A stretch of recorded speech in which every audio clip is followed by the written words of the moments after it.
morning, good afternoon or good evening, wherever you may be. My name's Ed and welcome to Let's Go Fishing.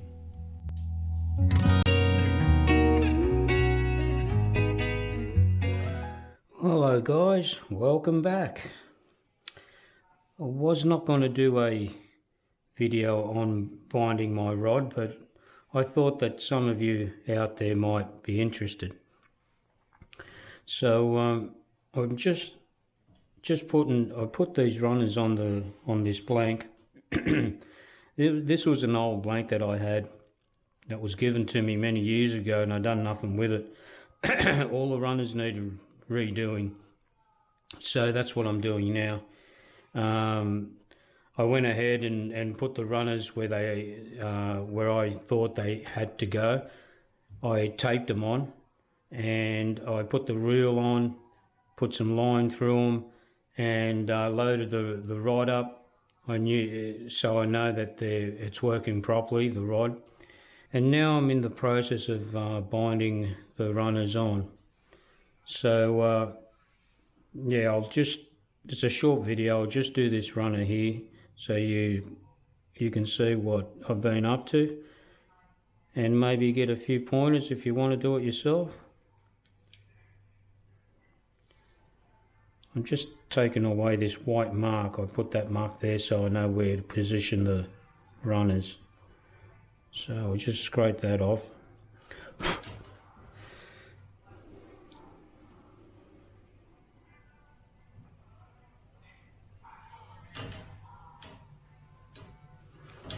I hold the thread with a bit of masking tape.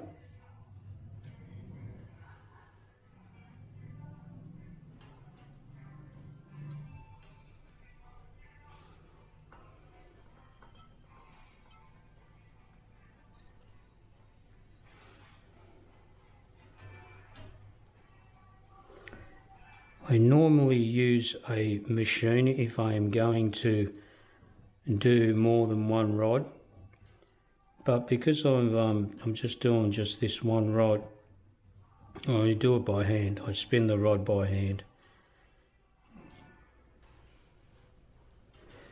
You can see that I've bound over the top of that string there.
Now when you get to the end there, what you do is you get another bit of string and you make a loop in it like that, and you put it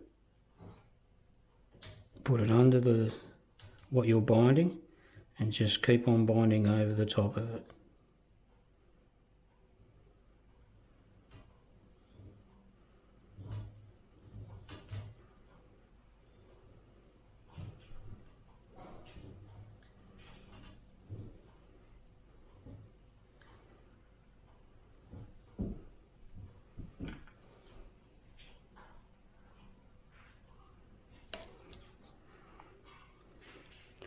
Now grab the end, put it through the loop, and pull the loop through,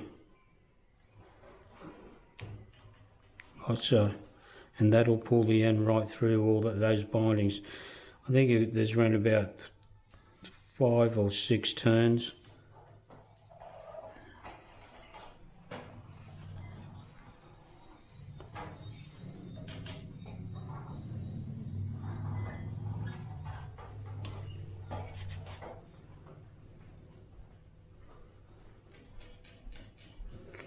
Okay, so you just cut the excess off. If there's any gaps in it, running your nail over the top of it should get rid of those gaps. Okay, let's do the other side.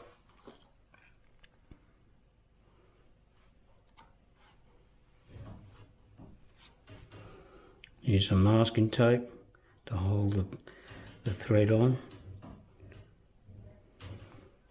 Now you want to have both sides equal.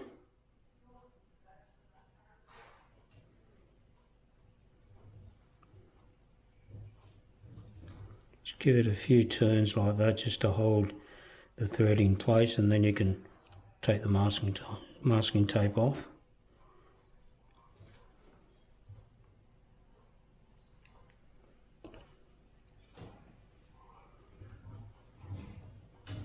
Okay, so we're near the end, and we put that loop through again.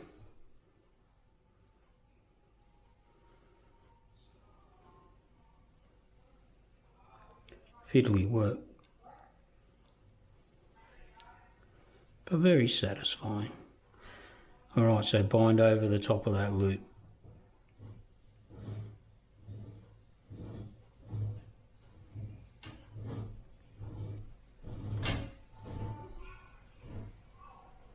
Okay.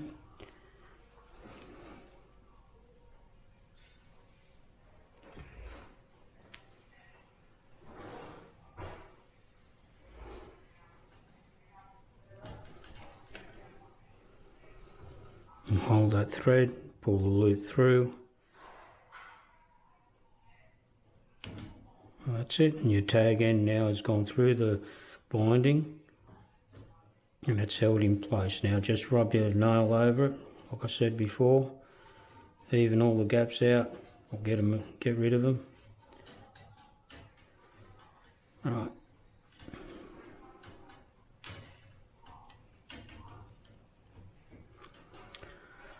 Okay, so that's the black done. Now, because I just want to go fancy, I'll do the gold binding.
With this gold thread, I just cut it short there before I pull it through because it frays and it doesn't like, it'll break. If there's too much hanging out, it'll break. So just a short end like that, it's no problem at all. Now push the thread with your nail to make it all even. And cut the excess off. And what I normally do is put a tiny little drop of glue.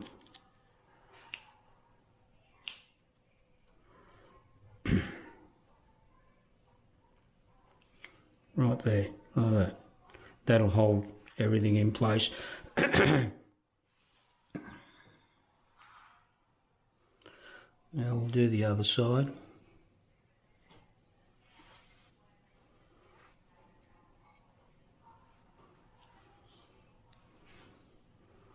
Bit of masking tape to hold it in place there. start it off.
Alright, that's another runner done.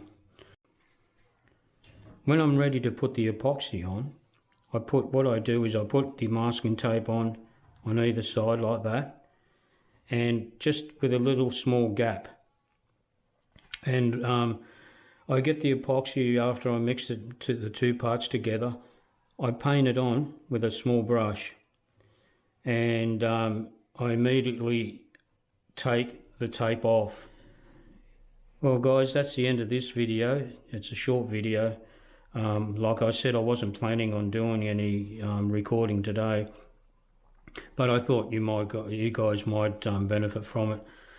Now, if you want any more of this sort of stuff shown on my channel, just let us know, and I'll do my best to show you just that. So that's the end of the binding process. You still have to put the epoxy on it and so on, but yeah, I might show you that at a later video, how to do all that. This is the epoxy I use. I got it from the tackle shop. It's very viscous, so I put it in a cup of hot water and it makes it nice and runny. It's just easier to pour the amount you need when it's nice and runny.